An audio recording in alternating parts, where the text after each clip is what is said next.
गोपीनाथ तिवारी जी, जौनपुर से। जी सुधा था वो। राधे राधे महाराज जी। परम आदरणीय गुरु जी, सादर चरण स्पर्श। गुरु जी, मानव ईश्वर अंश के बाद भक्ति के विपरीत माया से अधिक सम्मोहित क्यों होता है? खेल है प्रभु का, खेल है।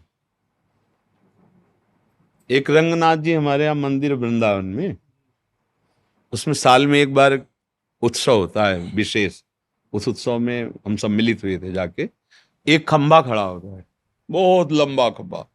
उसके ऊपर अर्थ, धन और कुछ ऐसे जैसे कीमती पदार्थ, स्वर्ण है, मणि है, मीठा, ऐसी चीजें बांधी जाती है। इसके बाद आपको शरीर से चढ़ के और वो लेना है। हमारी बात समझना, खेल होता है एक। तो ब्रज के बड़े बड़े पहलवान केवल लंगोट पहन करके, मान लो 100 ऐसे खड़े होते हैं, ऐसे क्रम बाई क्रम चढ़ते हैं। और जिसने वो इनाम बांधा है उसी ने खेल रचा है, और वही चढ़ने की योग्यता की बात करता है वहां पर, और वही चढ़ ना पावे इसलिए घी, दही, पानी ये भर करके सीढ़ी से जितने शरीरधारी चढ़ते हैं उनके ऊपर डालते जा रहे हैं। अब चढ़ के दिखाओ, और जो चढ़ पाता है तो वो संपत्ति और वो इनाम प्राप्त करता है। ऐसे ही भगवत प्राप्ति ऊंचाई पर बांधी गई खेल है, मालिक का खेल है। इसके बाद ये शब्द, स्पर्श, रूप, रस, गंध, ये फिसलन डाली गई। अब चढ़ो, वही डाल रहा है फिसलन जिसने इनाम बांधा है। परम पद का अधिकार, परमानंद की अनुभव, चाहे सारिष्ट, सामीप्य, सायुज्य, जो भी चाहो पद वो प्राप्त हो जाएगा, पर फिसलन डाली जाएगी।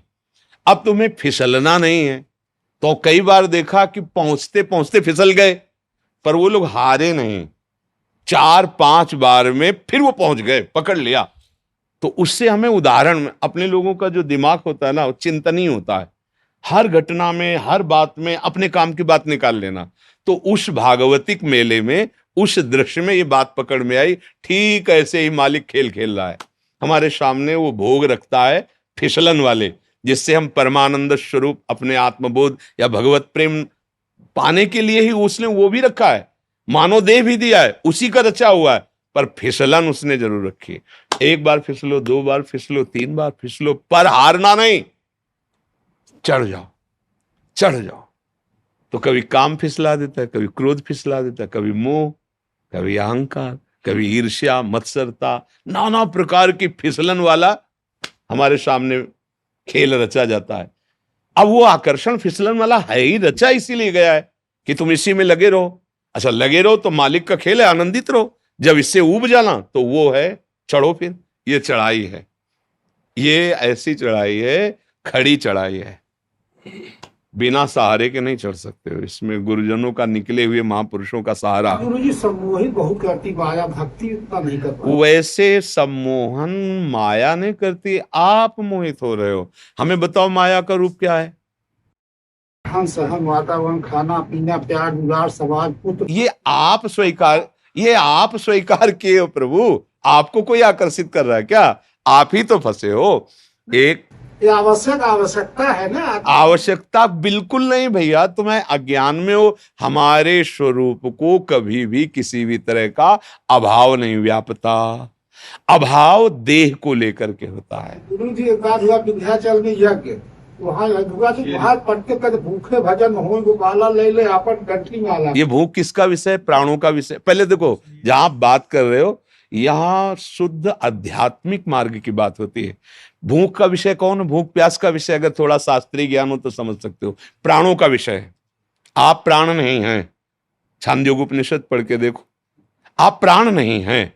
तो अब आप अपने को और कुछ मान लेंगे तो ये ले कंठी माला। किसकी कंठी माला? किसकी? ज्ञान में आओ तो, और भक्ति। आप अपने स्वरूप को नहीं जानते हो। कितने हाथ का शरीर है? अगर अपने हाथ से नापो, 3.5 हाथ का। कितने साल हो गए आपको इस शरीर में रहते? 58 साल में 58 सेकंड भी कभी नहीं सोचा अपने स्वरूप को कि तुम हो कौन। अगर तुमसे पूछा जाए आप कौन हो, तो अपने गांव का नाम बताओगे, शरीर जहां जन्मा है वो बताओगे, शरीर का जो नाम है। आप इतने ज्ञानी हो कि 3.5 हाथ में रहते हुए 58 वर्ष हो गए, और आप अपने को अभी तक नहीं जान पाए। अब बोलो कैसे तुम जान पाओगे कि माया क्या है? सत्य देखो, ये अध्यात्म मार्ग है। यहाँ मतलब बिल्कुल लक्ष्य पे बात होती है। अब लक्ष्य नहीं समझते हो तो फिर हम चुप हो जाएंगे। हमारे पास व्यवहार वाली ज्यादा बातें हैं नहीं, क्योंकि बचपन से भगवान ने व्यवहार में रखा ही नहीं। अपने को आप नहीं जानते हो भाई, शरीर को मान लिया। अब शरीर में अभाव ही अभाव है, स्वरूप में कभी अभाव नहीं है, प्रभु में कभी अभाव नहीं है, देह में अभाव। हम जिसको प्रिय मानते हैं, जिसको सुख मानते हैं, हम स्वयं उसको पकड़ लेते हैं और लगता है मैं भी इसके बिना जी नहीं सकता। ये हमारी गलती है, कोई माया नहीं है। जो हमें प्रिय लगता है वो हमें नहीं लगता है, इंद्रियों को लगता है। बहुत बढ़िया सुगंध आई, किसने बताया? घ्राणेन्द्री ने। ये किसका विषय है? घ्राणेन्द्री का। बहुत बढ़िया खीर पुआ बने, किसका विषय है? रसेंद्री का। बहुत बढ़िया गायन, किसका विषय है? श्रवणेन्द्री का। बड़ा सुकोमल स्पर्श है, किसका विषय? त्वगेन्द्री का। मना कष्टान इंद्रियाणी प्रकृति स्थानी कर सती। भाई बांधा किसने? तुम खुद बंध रहे हो। बंधे हो कीर मरकट किने। गोस्वामी जी कह रहे ना, जड़ चेतन ही ग्रंथि पड़ गई यद्यपि मृषा छूटति कठिनाई। जो कह रहे हैं कि ये लो अपनी कंठी माला, भूखे भजन होए गोपाला, ये बिल्कुल मजाक है। जैसे विनोद में नहीं कहा जाता, ये बिल्कुल विनोद है। ये कोई सिद्धांत नहीं है, कोई सत्य मार्ग नहीं। और ये केवल प्रवचन नहीं है। ये देखो बैठे हैं, ये एक ऐसे व्यक्ति हैं जो काशी में भी सेवा में रहे और वृंदावन में भी आ गए। इनसे पूछो, ये जानते हो कभी किसी से मांगना नहीं, किसी के आश्रम नहीं जाना, भिक्षावृत्ति नहीं करनी, आकाश वृत्ति। जो ईश्वर घाट पे दे देगा वही पालेंगे, अन्यथा नहीं। तो जब तक ये नहीं आए थे तब तक भरपेट भोजन नहीं मिला था घाट में, क्योंकि केवल शाम के निकल के आते थे और ऐसे जहां भिक्षुक जन बैठते हैं, बैठ गए तो कोई इतना सतुआ डाल दिया, कोई एक पीस बर्फी डाल दी। और किसी किसी दिन नहीं भी मिला, गंगा जल पान। वहां थोड़ी है कि लियो अपनी कंठी माला। 13 वर्ष की अवस्था से बाबा जी बन के निकले तो ऐसा थोड़ी कि साथ में हमारे रसोईया चलता रहा है।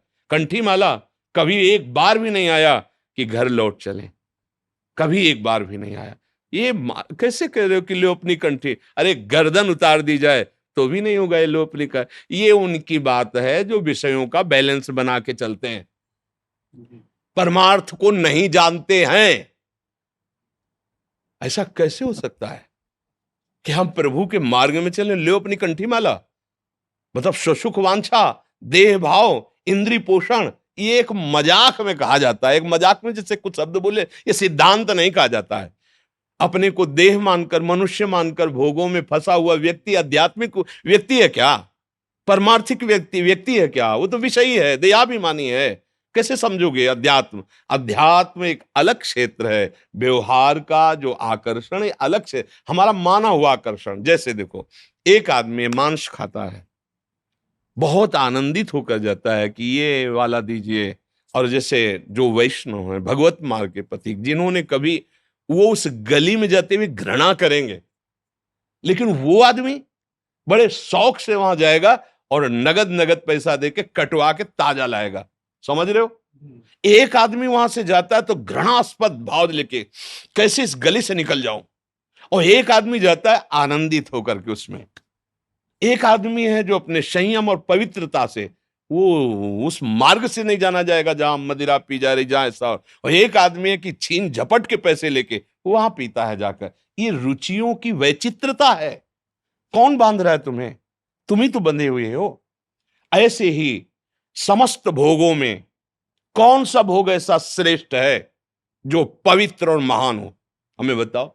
सबसे ज्यादा चरम सीमा का भोग संसार में काम सुख रखा गया है।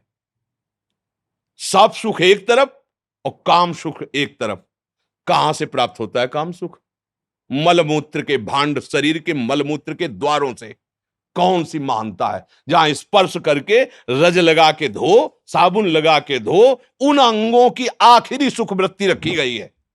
कहां? आप विचार करके बताओ। सब मनुष्य शरीर में ही बैठे हो। ये तो अपने घर का जैसे सत्संग होता है वैसे बात हो रही। चरम सुख संसार का एक बात में है, चरम सुख काम, परस्पर भोगाकर्षण। इसके नीचे सब है। माता पिता छोड़ देगा, जमीन जायदाद छोड़ देगा, ज्यादा पड़ेगी तो फांसी लगा लेगा, लेकिन काम सुख नहीं छोड़ सकता। आखिर देख लो, आंखों में उठा के देख लो, पूरे परिवार का कत्ल करके भाग जाएगा, भाग जाएगी। जो आप शब्द देख लो, किसके लिए? बोले हमारा फ्रेंड है। किस बात के लिए? ना उसके तत्व को जानते हो, ना उसके तत्व को जानते हो, बिल्कुल केवल शरीर आसक्ति। और वो शरीर आसक्ति अगर उससे सुंदर भोग मिल गया तो उसको त्याग देगी। भर्तरी जी का चरित्र पढ़ के देख लो, क्या है ये, है क्या? बोले बड़ा आकर्षण। कहां आकर्षण है? मलमूत्र के द्वारों में। फिर आपको चुभेगा। रमा विलास राम अनुरागी तजत बमन जिमि जन बड़वा। जैसे उल्टी की जाए, कौन देखना चाहेगा उसे? कौन देखना चाहेगा? ये कौन सा भोग है ऐसा? बर्फी पेड़ा शीशा में रखे अच्छे लगते हैं, 2 मिनट के बाद खाओ और लील जाओ और उल्टी कर दो, फिर देख ले कोई। वही पदार्थ है वही, और 6 घंटा रुक गया तो इतना बदबूदार नीचे से निकलेगा, कोई देखना नहीं चाहेगा। क्या है यहां सुख? कौन सा सुख है? शरीर जब छूट अंदर से परमात्मा तत्व अंतर्धान हो जाता है, इस शरीर को रख के देखो, भय लगेगा तुम्हें उस कमरे में जाने में जहां शरीर रखा होगा। शरीर देखने लायक नहीं रहता। क्या है सुख? हमें बताओ कौन सा सुख है? भ्रम। अगर इसे भोग लूं तो मैं सुखी हो जाऊं। लाखों बार करोड़ों बार भोग के देख लिया है, कुछ क्या हाथ लगा? फिर वही वासना, फिर वही तृष्णा। कह रहे हो मुझे माया फांसे। अरे तुम खुद अज्ञानवश आसक्त हो रहे हो। कहां सुख है? कहां है? किसमें है? बताओ। अगर है तो तुम्हें तृप्त हो जाना चाहिए। मेरी मांग है कि मुझे ये मिल जाए। मिल गया, अब तो शांत हो जाना चाहिए ना कि भाई अब कृत कृत्य भयो में। जैसे केवट जी जो भगवान के चरणारविंद का प्रक्षालन करके चरणामृत पान कर रहे ना, तब प्रभु से कह रहा अब कछुलाथ अब नहीं चाहिए। जो खोज रहा था आनंद, बहुत काल में कीन मंजूरी, बहुत श्रम किया, फल तो आज मिला है रघुनाथ जी। आपके चरणों का चरणामृत पान करके, चरण पखार के। विश्राम कहां है? भगवान के चरणों में। बड़े बड़े चक्रवर्ती सम्राट अपने राज्य सुखों का त्याग करके और भगवान के भजन में जाकर विश्राम प्राप्त किया है। हम खुद फंस गए हैं, कोई हमें नहीं फांसे, हम खुद फंस गए हैं। सुख मानकर खुद फंस रहे। आप अच्छे से विवेक से बताओ कौन सा ऐसा सुख है जो स्थायी है, जो हमको सदा प्रसन्न रख सकता है, जो हमें क्लेश रहित कर सकता है? एक भी सुख बताओ। बोले अगर रुपया हो जाए तो फिर मस्त हो जाएंगे। जिनके अरबों खरबों रुपया है ना, टेबलेट से नींद आती है, शांति नहीं है, और चाहिए। क्योंकि अब इतनी पोजीशन बढ़ गई है, अगर इससे नीचे उतरे तो संसार क्या कहेगा? खुद फंस गया, कोई किसी को कुछ नहीं कहता, वो अपने आप में फंसा हुआ है। अब उसको चाहिए कि अमेरिका का जो सबसे बड़ा धनी है उसकी टक्कर हो, कि इंडिया में ऐसा, भारत में एक ऐसा धनी है जो विश्व लेवल का है। विश्व लेवल का जब बन जाएगा ना तो दिमाग खराब हो जाएगा उसका। अब ये स्थिति नीचे न गिरने पावे, कोई हमें परास्त न कर पाए। कहां शांति? सब जगह अशांति, भय। गोस्वामी जी का अनुभव, तब लगी कुशल न जीव कहूं, सपने हूं मन विश्राम, जब लगी भजत न राम कहूं, शोक धाम तज काम। हम खुद फंसे भैया, हमें कोई नहीं फंसाए। कोई अगर हमें फंसा सकता है तो हम खुद फंसे, हम ही फंसाने वाले, हम ही मुक्त होने वाले हैं। बंदे कीर वो पकड़े कि अगर छोड़ दिया तो मर जाऊंगा, अगर छोड़ दे तो मुक्त हो जाए। बहलिया आता है, फांस के ले जाता है। बंदर ऐसे सुराही में ऐसे डालता है, छुआरे चने आदि ऐसे कस के पकड़ता है, लोभी। अब उसने सोचा मुझे किसी ने पकड़ लिया, अगर वो छोड़ दे पदार्थ तो मुक्त है। लेकिन वो सोचता है अब वो पदार्थ छोड़ता, लगे उसको लगता है मुझे कोई आया एक डंडा मारा बांध के ले गया। ऐसे ही काल भगवान ये पदार्थ फेंक दिए हैं, शब्द स्पर्श रूप रसगंध, हम इनको भोगने में लगे हैं और लगता है कि अब मैं इनके बिना जी नहीं सकता और मैं बहुत फंस गया और कोई है माया जो मुझे फांसे हुए। जैसे वो बंदर सोचता है कोई बंधन जो मुझे पकड़ लिया है, कोई पकड़े नहीं। एक दिन एक महात्मा किसी राजा से मिले तो राजा ने कहा महाराज सदुपदेश कीजिए। तो कहा भाई सदुपदेश का तो स्वरूप ये है कि राज्य का अभिमान छोड़िए, सेवक भाव लाइए और भजन परायण रहिए, भोगों में सुख नहीं है। तो उनका महाराज मुझे माया पकड़े हुए है, मैं बहुत विचार करता हूं पर माया मुझे छोड़ती नहीं। दूसरे दिन टहलने के लिए निकले राजा के साथ, और एक आम के पेड़ को ऐसे पकड़ लिया। बोले महाराज सैनिक बुलाइए और मुझे मुक्त करवाइए, इस पेड़ ने मुझे पकड़ लिया है, महाराज मुझे मुक्त कराइए। कहा महाराज आप तो ज्ञानी महात्मा है, ये जड़ पेड़ आपको कैसे पकड़ सकता है? आप चैतन्य हो, आपने खुद पकड़। बोले समझ में आ रहा है आपको? बोले महाराज वो तो स्पष्ट दिखाई दे रहा है, आप चैतन्य हो, पेड़ जड़ है, जड़ आपको कैसे? बोले हाँ, ये जड़ माया तुझ चैतन्य को नहीं पकड़ सकती, तूने पकड़ रखा है, तूने अपने को राजा मान रखा है, तू अपने। बात समझो, कोई मुझे नहीं पकड़े। इसी भ्रम को नष्ट करने के लिए भगवान सत्संग देते हैं, शास्त्र स्वाध्याय की आज्ञा करते हैं। अगर आप सत्संग करें, स्वाध्याय करें, गुरुजनों के द्वारा दिए हुए नाम मंत्र आदि का जप करें, तो बुद्धि पवित्र हो। इस भजन सारथी सुजाना, तो हमारी बुद्धि पवित्र हो, तो अभी अभी हमें कोई नहीं बांधे हुए भैया, कोई नहीं है। और जो कुछ भी है, जहां भी आनंद नजर आ रहा है, वो प्रभु ही है, प्रभु के सिवा कोई नहीं। ये अनुभव में आ जाएगा। अब देखो हमारे पास परमार्थ और अध्यात्म के सिवा कुछ बात हमारे पास नहीं। हाँ कि हम तुम्हें जंतुर बांधे दे रहे हैं और हम तुम्हें आज से ये नहीं होगा, वो तो हम है। राम कृष्ण हरि राधा राधा राधा, बस ये है।